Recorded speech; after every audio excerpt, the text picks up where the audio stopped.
গতকালই কিন্তু 2026-এর বিধানসভা নির্বাচনের আগে এই সরকারের শেষ পূর্ণাঙ্গ বাজেট পেশ হলো এবং সেই বাজেটে কতটা দিশা দেখাতে পারলেন অর্থ প্রতিমন্ত্রী মুখ্যমন্ত্রী মমতা বন্দ্যোপাধ্যায় সাংবাদিক বৈঠকে একাধিক পজিটিভ দিক কিন্তু সামনে নিয়ে এসেছেন। যদিও একেবারে বেকার বিরোধী বাজেট এবং সেই বলে ওয়াকআউট করলো বিজেপি। আলোচনা করব আমাদের সঙ্গে যারা রয়েছেন, প্রথমে পরিচয় করে দিই। ভাস্কর সেনারায় রয়েছেন ট্যাক্স এক্সপার্ট অনির্বাণ দত্ত, রয়েছেন জয় মল্লিক এবং চয়ন ভট্টাচার্য। সবাইকে স্বাগত জানাই আলোচনায়। আবাস যোজনা, সামনের বছর নির্বাচন আর তার আগেই শেষ পূর্ণাঙ্গ বাজেটে কিন্তু গ্রাম বাংলার উন্নয়নের ক্ষেত্রে মমতা বন্দ্যোপাধ্যায় বাড়তি গুরুত্ব দিয়েছেন। রাজ্য বাজেটে বাংলার বাড়ি প্রকল্পে উপভোক্তার সংখ্যা বাড়ানো হয়েছে। ডিসেম্বর মাস পর্যন্ত আপনারা জানেন 12 লক্ষ মানুষজনকে এর আওতায় আনা হয়েছিল, যারা প্রথম কিস্তির টাকা ইতিমধ্যেই পেয়ে গিয়েছেন। আর এবার 16 লক্ষ অতিরিক্ত যোগ্য পরিবারকে প্রকল্পের দ্বিতীয় পর্যায়ে বাংলার বাড়ি প্রকল্পের অধীনে অন্তর্ভুক্ত করতে চলেছে রাজ্য সরকার, যার জন্য 9,600 কোটি টাকা বরাদ্দ করা হয়েছে। আরও যদি আবেদনকারী থাকেন তাহলে এই প্রকল্পের যে তৃতীয় পর্যায়ের অর্থাৎ থার্ড ফেজ থাকবে, সেখানে আবেদনগুলো বিবেচনা করা হবে বলেও রাজ্য সরকার রাজ্য বাজেটে জানিয়েছে। এই প্রকল্পে আগেই কিন্তু প্রথম কিস্তির টাকা দেওয়া হয়েছে, আর দ্বিতীয় দফায় বাড়ি তৈরি হয়ে যাওয়ার পরে কিন্তু দ্বিতীয় কিস্তির টাকা পাওয়া যাবে। দু দফায় মোট 1,20,000 টাকা দেওয়া হবে রাজ্য সরকারের ঘোষণা অনুযায়ী। আবাসনের কাজ, যে গ্রামীণ বাড়ি বন্ধ করে দেওয়া হয়েছে, তা সত্ত্বেও আমরা আমাদের সীমিত ক্ষমতার মধ্যে দিয়ে আপনারা দেখবেন বিরাট অংশ টাকা আমাদের 28 লক্ষ পরিবারকে বাড়ির জন্য এই বাজেটে অনুদান করা হয়েছে। যারা লিস্টে আছেন এখনো পাননি, তারা ডিসেম্বরের মধ্যে প্রথম কিস্তি পেয়ে যাবেন অর্ধেক, এবং সেকেন্ড কিস্তি তাদের বাড়ি কমপ্লিট হবার আগেই আমরা দিয়ে দেবো। আমরা কাউকেই বঞ্চিত করতে চাই না, কারণ মানুষের মাথার উপরে একটা আশ্রয় মানুষের জীবনের গভীর শিকড় এবং একটা আস্তানা। 1,20,000 টাকায় বাড়ি সম্ভব নয়, তাই বিজেপি ক্ষমতায় এলে সেই টাকাটা বাড়িয়ে করা হবে 3 লক্ষ, এমনটাই প্রতিশ্রুতি শুভেন্দু অধিকারী। ভারতীয় জনতা পার্টি পশ্চিমবঙ্গে এলে 3 লক্ষ টাকার বাড়ি দেবো আমরা কমিটেড, অন রেকর্ড বলছি। সম্প্রতি বাংলার বাড়ি প্রকল্প বাংলা আবাস যোজনা, যেটা সেখানে তালিকা তৈরি করা এবং পরীক্ষার সময় কিন্তু একাধিক জেলা থেকে ক্ষোভ বিক্ষোভের ছবি আমরা দেখেছিলাম। ছবিগুলো একবার পরপর আপনাদের দেখিয়ে দিই। যেখানে কোথাও বঞ্চনার অভিযোগ উঠেছে, কোথাও স্বজন পোষণের অভিযোগ উঠেছে, কোথাও কাটমানি নেওয়ার অভিযোগ উঠেছে। যারা যোগ্য তারা বাড়ি পাচ্ছেন না, আর যারা একেবারে শাসক ঘনিষ্ঠ তাদের দোতলা তিনতলা বাড়ি থাকা সত্ত্বেও তারা কিন্তু এই বাংলা আবাস যোজনায় তারা কিন্তু বাড়ি পাচ্ছেন, এমনটাই অভিযোগ ওঠে ভুরি ভুরি। এমনকি কোথাও একেবারে মারপিট রক্তারক্তি পর্যন্ত ঘটনা ঘটায়। আমি আলোচনায় আসবো, ভাস্কর সেনারাকে দিয়ে শুরু করবো। ভাস্করবাবু, একেবারে মমতা বন্দ্যোপাধ্যায় যে অভিযোগটা করেছেন, আমি সামগ্রিকভাবে আরো ডিটেলে পরে আলোচনা করব। সেটা হচ্ছে কেন্দ্রীয় বঞ্চনার অভিযোগ, যার মধ্যে অবশ্যই পিএম আবাস যোজনার কথা বলতে হয়, এবং সেখানে টাকা পাওয়া যায়নি। সেই কারণেই কিন্তু আজকে বাংলার বাড়ি প্রকল্পটা ভাবা হয়েছে, সেই কারণেই এই টাকাগুলো দেওয়া হচ্ছে সাধারণ মানুষের মাথার উপর ছাদ তৈরির জন্য। কিন্তু একটার পর একটা যদি আপনি ধরেন, সেই মনরেগা 100 দিনের টাকাই বলুন, এই আবাসের টাকাই বলুন, প্রত্যেকটা ক্ষেত্রে তৃণমূল সরকার কেন্দ্র যদি টাকা না দেয় আমরা টাকা দিয়ে দেবো বলে নিজেদের ভাড়ার উপর করে দিয়েছে, যেটা কিন্তু আখেরে আমার আপনার করের টাকা। কিন্তু সেখানে কারা যোগ্য, কারা বাড়ি পাচ্ছে, সেই ভেরিফিকেশনটা করাতে রাজ্য সরকার কতটা ক্ল্যারিটি রেখেছে?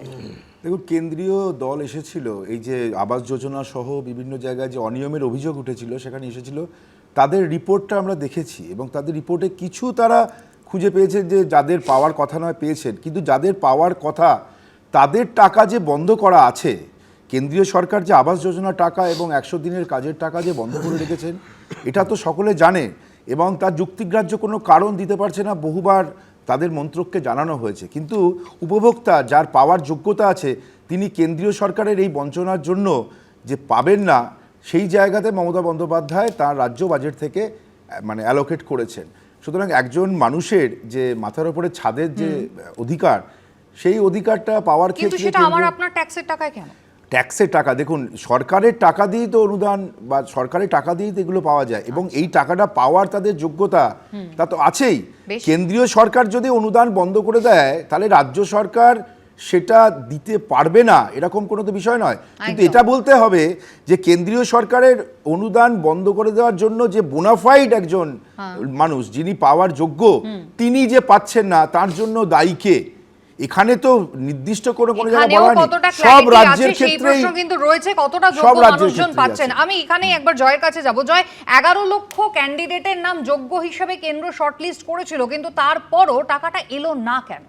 দেখুন, প্রথমে বুঝতে হবে সেটা কেন্দ্র হোক রাজ্য হোক, টাকাটা কিন্তু আমাদের আম জনতার ট্যাক্সের টাকা।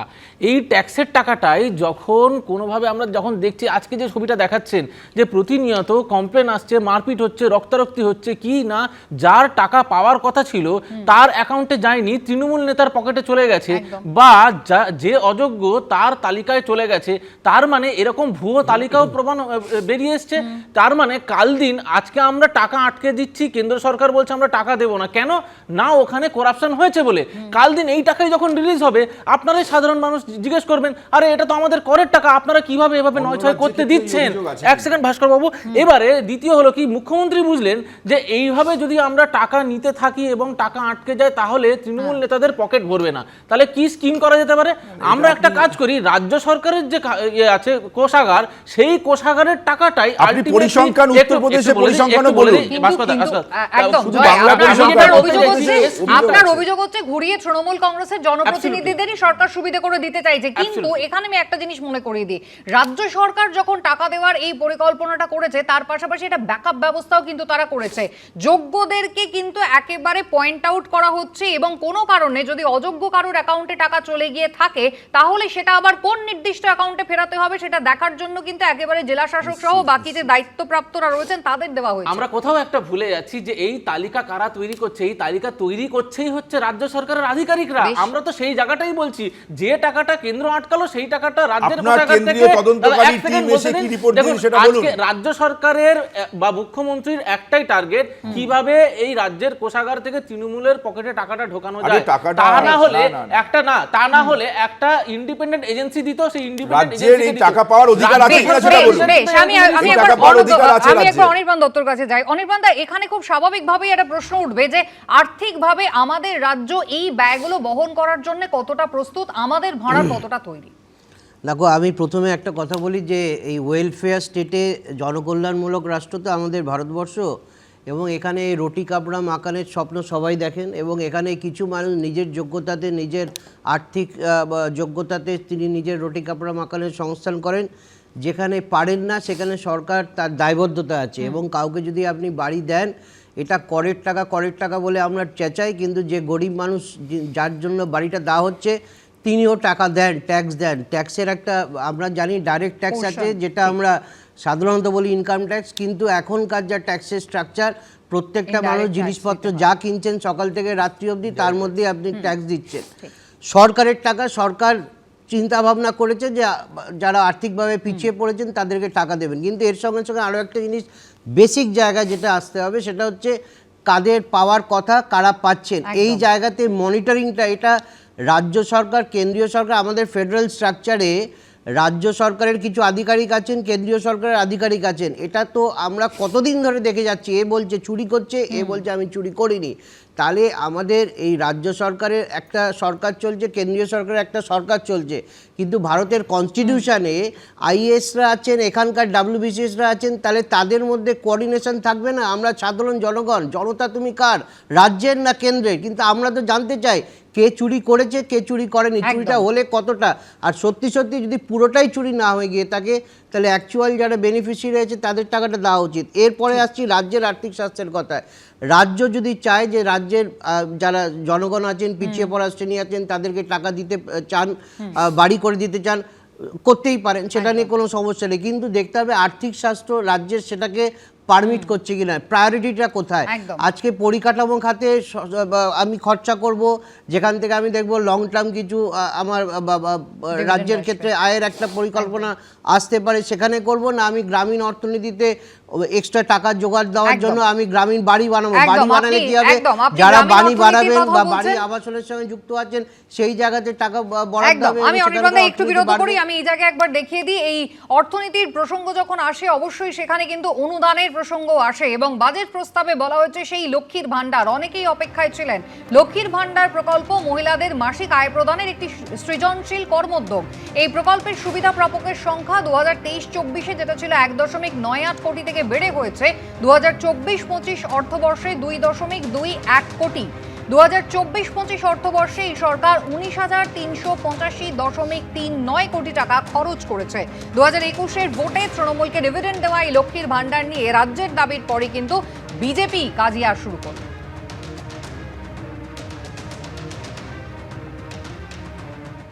লক্ষ্মীর ভান্ডার প্রকল্পে এখনো পর্যন্ত 2,21,00,000 মা বোনেরা পায় এবং এতে আমাদের প্রচুর টাকা খরচ হয়, 50,000 কোটি টাকা।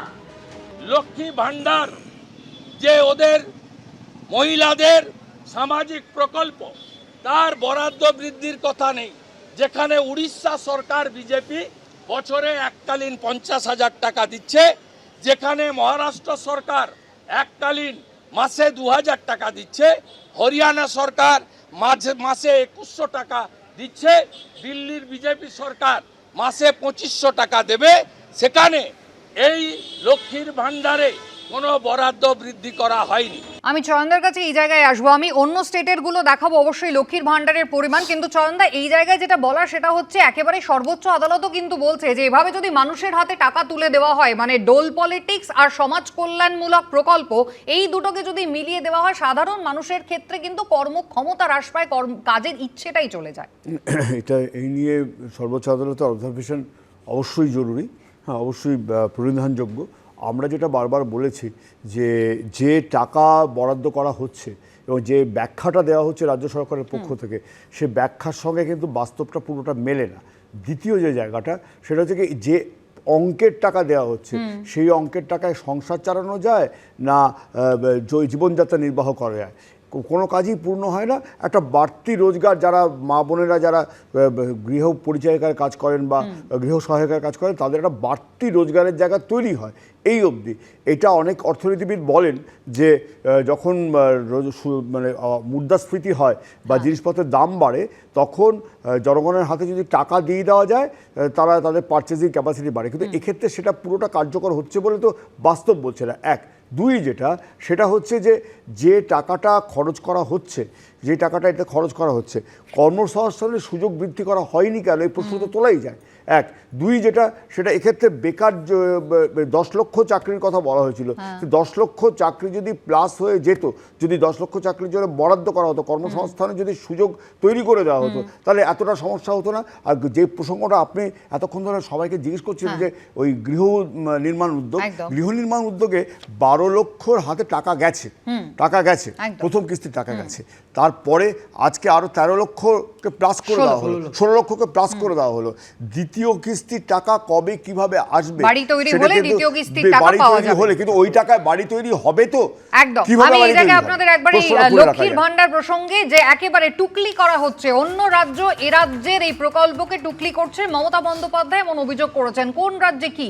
মধ্যপ্রদেশের শিবরাজ সিং চৌহানের লাডলি বেহনা প্রকল্প ছিল, আর বিধানসভা ভোটের আগে বাংলার লক্ষ্মীর ভান্ডারের আদলে মহারাষ্ট্রে লড়কি বেহেন প্রকল্প চালু করেছে শিন্দে সরকার, যার মাধ্যমে 21 থেকে 65 বছর বয়সী মহিলারা যাদের পারিবারিক আয় 2.5 লক্ষ টাকার কম, তারা মাসিক 1,500 টাকা আর্থিক সাহায্য পান।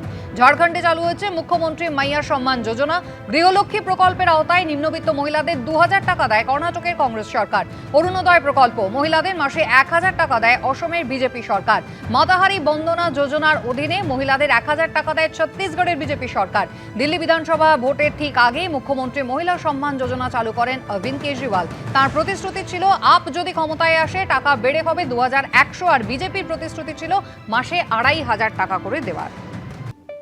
আগামী বছরে রাজ্যে বিধানসভা নির্বাচন, আর তার আগে শেষ পূর্ণাঙ্গ বাজেটে কিন্তু ডিএ নিয়ে বড় ঘোষণা রাজ্য সরকারের। রাজ্য সরকারি কর্মীদের জন্য আরো 4% ডিএ ঘোষণা করলেন মমতা বন্দ্যোপাধ্যায়। ফলে রাজ্য সরকারি কর্মীরা ডিএ পাবেন 18% হারে এপ্রিল মাস থেকে কার্যকর হবে। যদিও কেন্দ্রের সঙ্গে রাজ্যের এই ডিএর ফারাক কিন্তু রয়ে গেল 35%।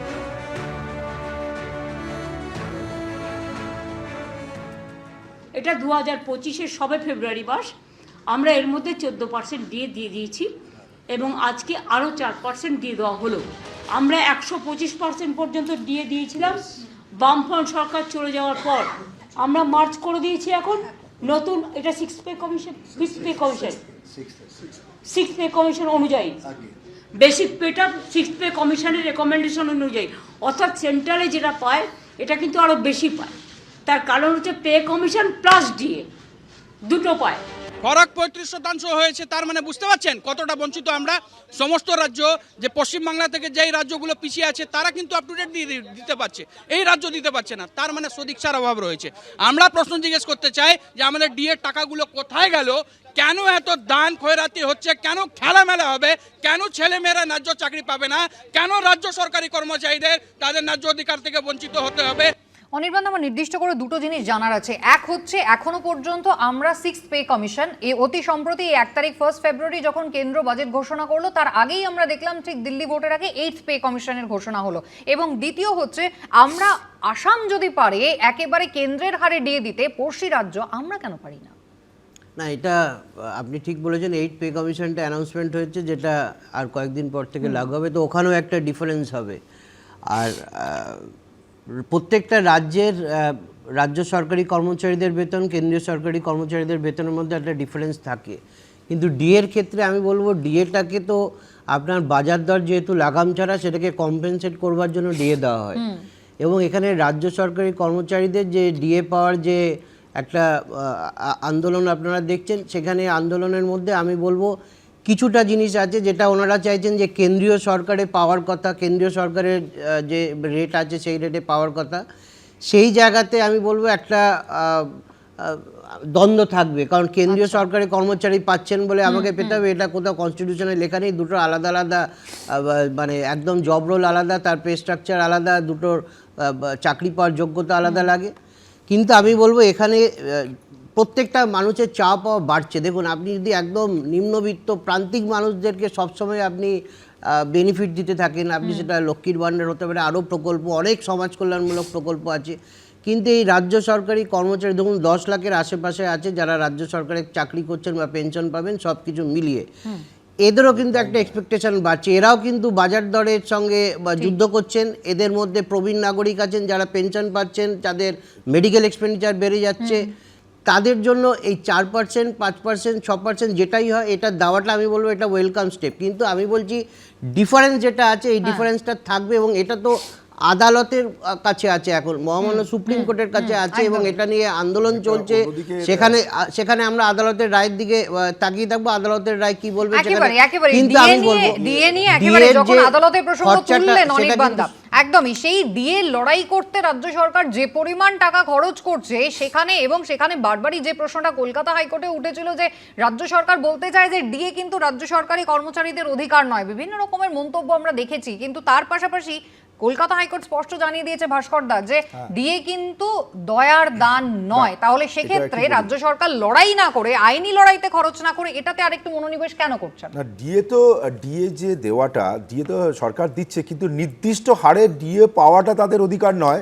সুপ্রিম কোর্টে এখন state of West Bengal versus confederation of state government এমপ্লয়িজের মামলা এখনো চলছে। যে কথাটা বলা বারবার হচ্ছে না, রাজ্য সরকারি কর্মচারীদের পশ্চিমবঙ্গে 2011-র পরে মিনিমাম ওয়েজেস একটা ইমপ্লিমেন্ট হচ্ছে। অসংগঠিত ক্ষেত্র সহ সরকারি চুক্তিভিত্তিক কর্মচারীরা বছরে 2 বার, জুলাই এবং ডিসেম্বরে তাদের মাইনে বাড়ে, মিনিমাম ওয়েজেস বাড়ে। সেটা তো আপনারা বলছেন না। এটা একটা বড়, আমি এখানে বলে যাচ্ছি, জুলাই এবং ডিসেম্বরে আপনি দেখবেন সবথেকে বেশি সংখ্যক সরকারি কর্মচারী যারা এখন চুক্তিভিত্তিক যারা কাজ করছেন, তাদের যে মাইনে আগে ছিল না, সেটা কি হিসেবে বাড়ে? শ্রম দপ্তর থেকে প্রতি বছরে মিনিমাম ওয়েজেস অ্যাক্টে যে রিভিউ করা হয়, তাতে জুলাই এবং ডিসেম্বরে 2 বার করে মাইনে বাড়ে, মিনিমাম ওয়েজেস বাড়ে, এবং বহু সংখ্যক মানুষ এর উপকৃত হচ্ছেন। রাজ্য সরকার সহ আপনি ওর থেকে কম মিনিমাম ওয়েজেস দিতে পারবেন না। এটা সকলের বাড়ে, এটা সকলের বাড়ে, এটাও বলতে হবে। এছাড়া এই যে 4% বেড়ে যাওয়াটাও কিন্তু, আচ্ছা চল একটু ব্যাপারটা বোঝার চেষ্টা করি। বলুন, বছরে 2 বার রাজ্য সরকারি কর্মচারীদের মাইনে কিভাবে বাড়ে? আচ্ছা চল সাবপ্রেশন অফ ফ্যাক্ট করে প্রথমত হচ্ছে যে যেটা বলছে সরকারি দপ্তর ডাইরেক্ট যারা ক্যাজুয়াল ওয়ার্কার, তাদের পয়সাটার কথা আপনি বললেন, কিন্তু আমার কাছে কথা হচ্ছে যে কোনো কন্ট্রাক্টরকে কিন্তু আপনারা বাধ্য করেননি যে মিনিমাম ওয়েজ তোমায় দিতে হবে। মিনিমাম ওয়েজ দিতে বাধ্য এবং দিচ্ছে, আপনি মিনিমাম ওয়েজ দেওয়া হচ্ছে না এরকম কোন জায়গা নিয়ে আসুন, কোন জায়গা আপনাকে দেখাবো। আমি আলাদা শো করুন, ইএসআই করা হচ্ছে না, আলাদা শো করুন সকলে। আরে আমি মিনিমাম ওয়েজ পাই, লেবার ক্লাসের রাজনীতি করি, আমি ওইভাবেই ভেবেছি। দুই, আপনাকে এই তথ্যগুলো দিয়ে রাখি যেটা আমার তথ্য যুক্ত করা আছে দিয়ে বসে। প্রথম কথা হচ্ছে রোপা 2019 মানে 2019 সালের রোপা, তাতে সচেতনভাবে রাজ্য সরকার মহার্ঘ ভাতার প্রসঙ্গ উল্লেখ করেননি। দ্বিতীয় যেটা 3,91,000-এর যে পরিসংখ্যান দেওয়া হয়েছে এতে আপনার সুপ্রিম কোর্টে রাজ্য সরকারের পক্ষ থেকে, এই কর্মীদেরকে আমরা দিয়ে দিতে বাধ্য। তার মধ্যে রাজ্য সরকারের যারা রেগুলার ওয়ার্কার এবং অবসরপ্রাপ্ত হ্যাঁ, কর্মী। কিন্তু কোনো এই নির্দিষ্ট দুটো। রেট বলেনি। দাঁড়ান, সুপ্রিম কোর্ট কোনো কি রেট বলেছে? বাবু, আপনার সুপ্রিম কোর্ট রেট বলেনি, এবং দিয়ে পাওয়াটা অধিকার, নির্দিষ্ট রেটে পাওয়াটা কি অধিকার? কথা ঘোরাচ্ছেন, আচ্ছা, আপনি ঘোরাবেন না। আচ্ছা, একটু ঘোরাবার শুনি, জায়গা হ্যাঁ। নেই। রেটের একটা কথা তো বড় অংশ হয়নি, সেগ্রিগেট হবে করে কেন? দেওয়া হচ্ছে, হ্যাঁ। উড়িয়ে দিয়ে গেছে। কর্পোরেশন, পঞ্চায়েত থেকে শুরু করে বাকি যারা রাজ্য সরকারের এক্সচেকার থেকে যারা মাইনে পায়, তাদের একটা বড় অংশকে সুপ্রিম কোর্টের হলফনামায় রাজ্য বাদ দিয়ে দিয়েছে। ইন্টেনশনটা খুব ভালো নয়। আমি এখানে পার্টির পক্ষ থেকে প্রতিবাদটা জানিয়ে যাচ্ছি। এই উল্লেখিত এটা রেকর্ডেড নয় তো, মুখ্যমন্ত্রী যা যা বলেছেন আপনারা কোনটা শ্রমজীবী রেকর্ডেড মানুষদের জন্য নয়। কি আমরা করেছেন? শ্রমজীবী মানুষদের জন্য যা যা আপনারা করেছি বলুন আপনারা মিনিমাম নিজেরা ওয়েজেস জানেন। একটা আচ্ছা। আপনি যেমন ছিলেন না, এই মিনিমাম ওয়েজেস সৌর কার্যকর কার্যকর পেত না 2011 আগে। বেশ বেশ বেশ বেশ, আমি একবার থামাই, একবার থামাই, জয়ের কাছে যাই। বুঝতে হবে। জয়, বিজেপি সরকার ক্ষমতায় এলে এই ফারাকটা একেবারে ঘুচে যাবে। পশ্চিমবঙ্গের মানুষ যে অভিযোগটা রাজ্য সরকারি কর্মচারীরা যারা করছেন, এই 35% ফারাক এটা আর থাকবে না। না, আমরা প্রথম দিন থেকেই বলছি যে আজকে এই মুহূর্তে 35% ফারাক আছে, সেটা শুধু নয়, আমরা প্রায়োরিটিটাকে আমি কিন্তু পিন পয়েন্ট করতে চাইছি। দেখুন, প্রথম দিন থেকে মমতা বন্দ্যোপাধ্যায়ের ভার্সন কি ছিল? ঘেউ ঘেউ করবে না, তোমাদের 4% দিয়ে দিচ্ছি, এটাই অনেক। আজকে যে 4% ডিএর কথা হচ্ছে সেটা কিন্তু 6 পে কমিশনের, যেটা 2008 সালে অনুমোদন হয়েছে এবং 2019 সালে কার্যকর হয়েছে। এরপরে চলে এসেছে 7 পে কমিশন 2016-17, তারপরে আজকে যেটা হচ্ছে কেন্দ্রের দিক থেকে 8th পে কমিশন। এবারে এই 8th পে কমিশন হলে এই ফারাক আরো বেড়ে যাবে। আমার প্রশ্ন হচ্ছে, যদি আমার পার্শ্ববর্তী রাজ্য সরকার অসম বিজেপি শাসিত, সে যদি কেন্দ্রের সঙ্গে তাল মিলিয়ে দিতে পারে একই ডিএ, তাহলে এই রাজ্য সরকার দিতে পারছে না কেন? সেটা আর কিছুই না, দ্বিচারিতা, প্রায়োরিটি নেই ডিএ দেওয়ার জন্য। আজকে ট্রেডমিলে করা বাজেট আজকে স্বাভাবিকভাবে এরকমই হবে। তো ললিপপ দেওয়া এই ডিএ কিন্তু সত্যি কথা বলতে রাজ্য সরকারি কর্মীদের সঙ্গে এটা আয়কর ছাড় দিয়েছেন কেন্দ্রীয় অর্থমন্ত্রী নির্মলা সীতারামন। তার পাশাপাশি 4% রাজ্য সরকারি কর্মচারীদের ডিএ তো বাড়লো, কিন্তু নির্মলা সীতারামন মঙ্গলবার যেভাবে আক্রমণ শানিয়েছেন সরাসরি তৃণমূল কংগ্রেসের নাম করে সংসদে দাঁড়িয়ে, তার পাল্টা কিন্তু দিতে ছাড়লেন না মমতা বন্দ্যোপাধ্যায়। নিজেদের দুর্নীতি আগে সামলাতে বলুন। আপনি বাংলা के लिए कम भाबुन। निर्मला जी, उजाला का क्या हुआ? आपका नाम का साथ हम मिला दिया। इलेक्शन का टाइम में आप उजाला किया था, अभी उजाला का क्या भविष्य है? अब तो कुछ नहीं करते। हमारे विजन इज वेरी क्लियर। हमारे mission to create more and more employment. এইবারে বিজিবিএস এ আমরা যে 4,40,000 কোটি 4,40,595 কোটি টাকার প্রজেক্ট পেয়েছি, এবং সেই প্রজেক্টের মধ্যে 16,000 কোটি টাকা তো আজকেই ক্লিয়ার হয়ে গেছে। অলরেডি সিনার্জি করব বলেছিলাম, অলরেডি করে দিয়েছি। এবং 6টা ইকোনমিক করিডোর যেটা হচ্ছে সারা বাংলাকে যুক্ত করবে। আমি এই জায়গায় একবার অনির্বাণদার কাছে আসি। অনির্বাণদা, মুখ্যমন্ত্রী মমতা বন্দ্যোপাধ্যায় কিন্তু এই ভিশন মিশনের কথা পরিষ্কার করে দিলেন, যেটা নিয়ে প্রশ্ন তুলেছিলেন একেবারে নির্মলা সীতারামন। বিজিবিএস এর ক্ষেত্রে আমরা শুধু যদি রিলায়েন্স গ্রুপকে ধরি, তারা যে পরিমাণ অর্থ বিনিয়োগ করেছে 50,000 কোটি, আরও সেই 50,000 কোটির প্রতিশ্রুতি 2030 পর্যন্ত দিয়েছে, কতটা আশাবাদী হওয়ার জায়গায়? না, বিজিবিএস এ দেখুন, বিজিবিএস একটা হচ্ছে ভিজিবিলিটি ক্রিয়েশনের জায়গা। একদম, প্রত্যেকটা রাজ্য এখন করছে। কয়েকদিন আগে উৎকর্ষ উড়িষ্যা হয়ে গেল, তারপরে বিজিবিএস হলো, প্রত্যেকটা রাজ্য করে। এটা শিল্পোদ্যোগীদেরকে আমন্ত্রণ জানানো এবং কি কাজ হচ্ছে সেটাকে বিশ্ব মানচিত্রে, দেশের মানচিত্রে তুলে ধরা। কিন্তু বিজিবিএসে যারা আসছেন, বিজিবিএসে যারা প্রপোজ করছেন, তার একটা বৃহৎ অংশ দেখবেন সার্ভিস সেক্টরকে ক্যাটার করছে। এই সার্ভিস সেক্টরে কিন্তু একটা মানে আমি বলবো উচ্চ মেধা বা একটা প্রশিক্ষিত লোক তারাই চাকরি পান, তারাই ওখানে কর্মসংস্থান হয়। কিন্তু সেই অর্থে কিন্তু আমরা বড় ফ্যাক্টরি, বড় দেউচা পাচামি আছে, তাজপুর আছে, আপনারা বলছেন না, আমি বলছি সেই সব ছেড়ে দিও। আমি বলছি অর্থনীতির চালিকা শক্তিতে যে মধ্যবিত্তরা পড়ে, তাদের একটা বৃহৎ অংশের মানুষ, স্বল্প মেধা, মধ্যমেধা, তাদেরকে যদি আপনি এমপ্লয়েড করতে চান, তাহলে বৃহৎ শিল্প দরকার। সেই বৃহৎ শিল্পের কথা আমরা দেখছি না। কিন্তু এর সঙ্গে সঙ্গে আরও একটা কথা, যে আপনি সরকারের একটা চাহিদা থাকবে, যে আমি যেরকম শুনছি যে এমপ্লয়মেন্ট বাড়ানোটা একটা সরকারি স্তরেও তো একটা প্রবণতা থাকে, সরকারি স্তরে দেখবেন আজকে আপনারা বলছেন 4% ডিএ, 5%, 8%। আজকে সরকারের কাছে একটা নির্দিষ্ট বাজেট আছে, স্যালারি পেনশনে সরকারের প্রায় 66,000 কোটি টাকার মতো শুধু স্যালারিতে পেমেন্ট হয়। আপনি সেখানে 4% ডিএ দিলে কি হবে, বাজেটটা আরো বাড়বে। কিন্তু আমি বলছি তার সঙ্গে সঙ্গে কত শূন্য পদে আরো নিয়োগ করা যেত। আপনি ডিএর ওখানে মানে ডিএর মঞ্চের থেকে আপনি রিয়াকশন নিচ্ছেন, কিন্তু তার পাশেই ধর্মতলায় আরো একটা মঞ্চ আছে যারা চাকরি পাচ্ছেন না, তাদেরকেও তো নতুন চাকরিটা দিতে হবে। আমি বলবো সরকারের ভারসাম্য করতে হবে, সরকারের দূরদর্শিতা আছে যে কত লোককে আমি আগামী দিনে শিক্ষার অঙ্গন থেকে কাজের অঙ্গনে নিয়ে আসবো। আপনি সরকার প্রশাসন যারা চালাচ্ছেন সেই জায়গাতে যদি আপনার রিক্রুটমেন্ট না হয় এবং সেখানে যদি শূন্য পদে আপনি নিয়োগ না করতে পারেন, তাহলে কিন্তু আপনার সরকারটা চালানো। প্রাথমিক শিক্ষা পর্ষদের সভাপতি তিনি স্পষ্টই জানিয়েছিলেন যে টেট পাস করা মানেই কিন্তু নিয়োগ নয়, তা এবং নিয়োগের ক্ষেত্রে কি হবে সেটা নিয়ে তিনি নির্দিষ্ট করে কিছু বলতে পারেননি। তার কারণ সরকারের কাছ থেকে শূন্য পদ সংক্রান্ত নির্দিষ্ট তথ্য তার হাতেও নেই। অর্থাৎ এই সঠিক দিশাটা দেখাতে কতটা পারলো এ সরকার এই বাজেটে, সেই প্রশ্ন রইল।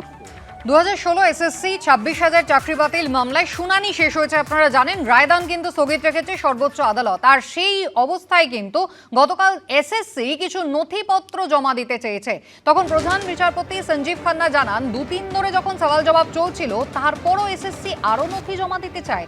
এরপর সোমবারের মধ্যে নথি জমা দেওয়ার অনুমতি দিয়েছে সর্বোচ্চ আদালত।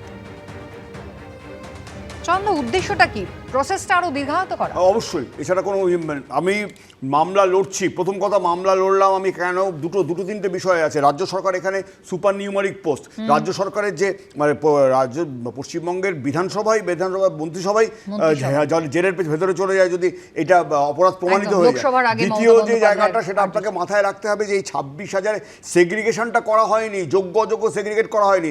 এখন একটা ক্ষোভ বাড়ছে, কারণ প্রথম দিকে আইনজীবীদের দিকে আঙুল তোলা হচ্ছিল কেন এরা সওয়াল করছে ইত্যাদি প্রভৃতি, কিন্তু দেখা গেল যে যোগ্য অযোগ্যের কোনো নির্দিষ্ট তালিকাই নেই। আমি তো সিবিআই তদন্ত করে যে যা যা পেয়েছে সিবিআই জমা দিয়েছে।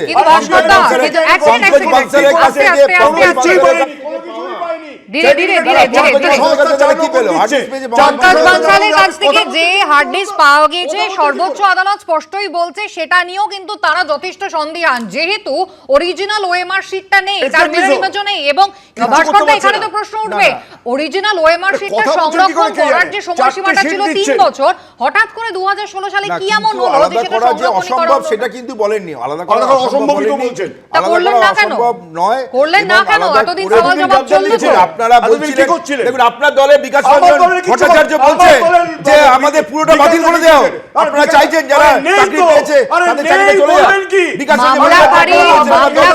আইনজীবীরা তারাও একই কথা বলছেন যে চাল এবং কাপড় যদি আলাদা করা না যায়, এক সেকেন্ড, আস্তে, এভাবে নয়, ধীরে ধীরে ধীরে ধীরে ধীরে ধীরে ধীরে ধীরে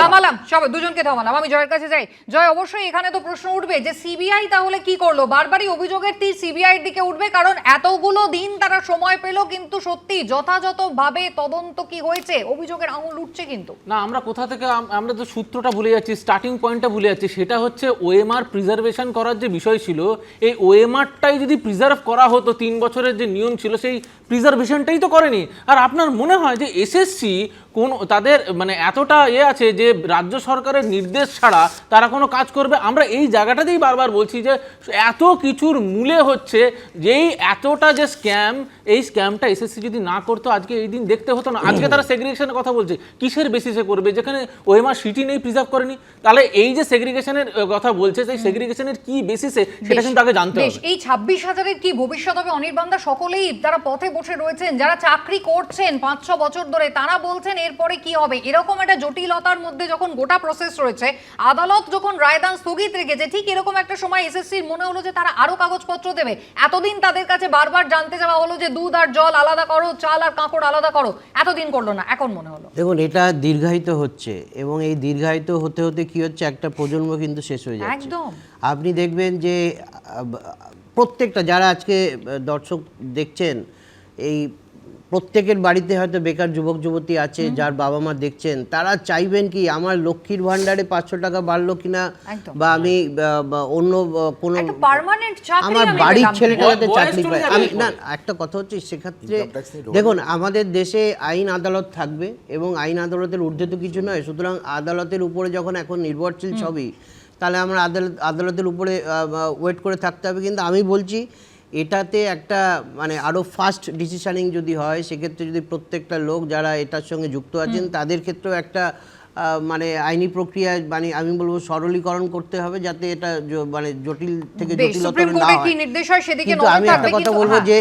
সরকারের মানে আর্থিক স্বাস্থ্যের উপরে ডিপেন্ড করছে, যেরকম আগামী দিনে আমাদের দেশের রাজ্যের পথ চলা, ঠিক সেরকমভাবে আমাদের নতুন প্রজন্মকে যদি আমি কাজের সুযোগ করে না দিতে একদম, পারি, কোথায় তাহলে যাবেন তারা? কিন্তু আলটিমেটলি আমি ভিন বলবো রাজ্যেই যেতে আমাদের হবে। দেশের প্রোডাক্টিভ জিডিপি বা রাজ্যের ক্ষেত্রেও জিএসডিপি সেটা কিন্তু নষ্ট করছে। যেমন একটা লোক যদি আপনি 25 বছর বয়সে আপনি একটা শিক্ষাগত যোগ্যতা অর্জন করবার পরে যদি আপনি কাজ করতে না পারেন, তাহলে তো সেটা দেশের অগ্রগতিতে কিছু বাধা কন্ট্রিবিউট তৈরি করছেন না, করবে, আপনি একদমই শুধু তাই। কনজাম্পশন একদম। করছেন, আমি ভাস্করদার বাট কাছে আপনি এই দেশকে জায়গায় কিছু যাই। ফেরি দিতে পারছেন না। ভাস্করদা, একদিকে যখন এসএসসি তারা অতিরিক্ত কাগজপত্র এখন দিতে চাইছে, প্রায় শেষ বেলায় দিতে চাইছে মামলার, তার পাশাপাশি অঙ্কিতা অধিকারী, আপনার নিশ্চয়ই মনে থাকবে রাজ্যের প্রাক্তন মন্ত্রী, যিনি তার পরেশ অধিকারীর কন্যা, যার চাকরি গিয়েছিল, মাইনে ফেরত দিতে হয়েছিল, তিনি কিন্তু কলকাতা হাইকোর্টের রায়কে চ্যালেঞ্জ করে সুপ্রিম কোর্টে গিয়েছিলেন এবং সেখানেও তার নিয়োগ সন্দেহজনক বলে তার আর্জিটা বাতিল করা হয়েছে। তাহলে বলুন তো কোন দিকে যাচ্ছে গোটা বিষয়টা? না, পুরো বিষয়টাই আদালতের উপর রয়েছে।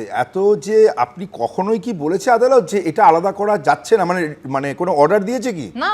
তাহলে আজকে আমি কিন্তু এটাই তো সন্দেহ প্রকাশ বলছি, করেছে। সন্দেহ প্রকাশ করতে পারেন। আমি সেটা নিয়ে কোনো ব্যক্তিগত কারুর প্রতি, কোনো ব্যক্তির প্রতি যে সন্দেহ প্রকাশ যদি আদালত করে থাকে তাহলে তাদের ব্যাপার সেটা, কিন্তু সামগ্রিকভাবে যে বিষয়টা নিয়ে বলা হচ্ছে এখানে কিছু অনিয়ম বেনিয়ম হয়েছে, কিন্তু সমস্ত প্যানেল বাতিল করার যে প্রয়াস এই বামপন্থীরা করছে, সমস্ত 26,000 লোককে বাতিল করতে চায়, তাহলে কি যে সত্যিভাবে যে চাকরি পেয়েছে আলাদা করে তাহলে দিলেন না কেন ভাস্করদা? করবেন? ভাস্করদা, যথেষ্ট সময় তো পেয়েছিলেন, যথেষ্ট সময় তো পেয়েছিলেন, চাল কাপড়টা আলাদা করে চাল দিলেন। কাপড় আলাদা করার ক্ষেত্রে আজকে যা যা ছিল আজ সেটা উদ্ধার করেছে সিবিআই, পঙ্কজ বানসালের কাছ থেকে হার্ড ডিস্ক উদ্ধার করেছে, সেগুলো জমা দেওয়া আছে, সেগুলো কনসিডার করেছে। অরিজিনাল ওয়েমার গুলো কোথায় গেল? অরিজিনাল ওয়েমার গুলো চয়নদা একটু দাঁড়ান, এত এক্সাইটেড হবেন না, আপনাকে আমি বলতে দেবো।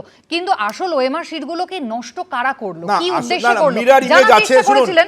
আসল ওএমআর সিটের গল্প হচ্ছে মিরার কোথায় ইমেজ। মিরার দাঁড়ান, ইমেজ আছে? মিরার কোথায় ইমেজের উপরে মিরার ইমেজ কনসিডার আছে? করা কে হচ্ছে বলেছে সেই মিরার হার্ড ইমেজ ডিস্কের আছে? মধ্যে। না, না না না না, ভাস্করদা, সেই হার্ড ডিস্কের ভাস্করদা, একটা মধ্যে question, একটা মিরার question। ইমেজের ভাস্করদা, একটা পাওয়া কথা, গেছে যদি এবং সেটাই আপনার কনসিডার কথা করছে, ভাস্করদা, আপনার এবং কথা মতো এইটাকে যদি ডকুমেন্টটাকে মিরার তারা ইমেজ থাকে, বাতিল করে দেয়নি। এতদিন দিল না কেন? মামলা থেকে ভাস্করদা, কোর্ট কি বাতিল এতদিন করে কেন দিয়েছে? দিল না না, SSC? কোর্ট বাতিল করে দেয়নি, বাতিল কিন্তু করেছে, কোর্ট আর কোর্ট সন্দেহ প্রকাশ করছে। সন্দেহ প্রকাশ একেবারে করা, বলুন, বাতিল করা, আচ্ছা, বাতিল বেশ, করেনি। ভাস্করদা, বেশ। আর বিকাশবাবু কি বলছে? ভাস্করদা, আমরা 26,000 লোকের চাকরি চাই না। বন্ধ করুন না বিকাশ বাবু। কেন আপনার চয়নদা, বলে? চয়নদা। আমরা নির্দিষ্টভাবে এটাই বলছি, হ্যাঁ, আপনারা কি চান? ওএমআর সিট প্রিজার্ভ করা হয়নি কেন? এক, দুই, আপনারা যোগ্য বলছেন অযোগ্য বাতিল- প্রার্থীকে 4 রকম লিস্ট বেরোচ্ছে। তাহলে কেন? সেরকম দুই, যোগ্য অযোগ্য তিন আলাদা হচ্ছে- করার তিন জায়গায় হচ্ছে, আছেন? এখনো নাকি পর্যন্ত সমগ্রটা বাতিল করতে চাইছেন? আলোচনায় অংশগ্রহণ করার জন্য আমি বিরতির পর ফিরে আসবো আনন্দ সকালে, আপনারা সঙ্গে থাকবেন। মিলে যাবে।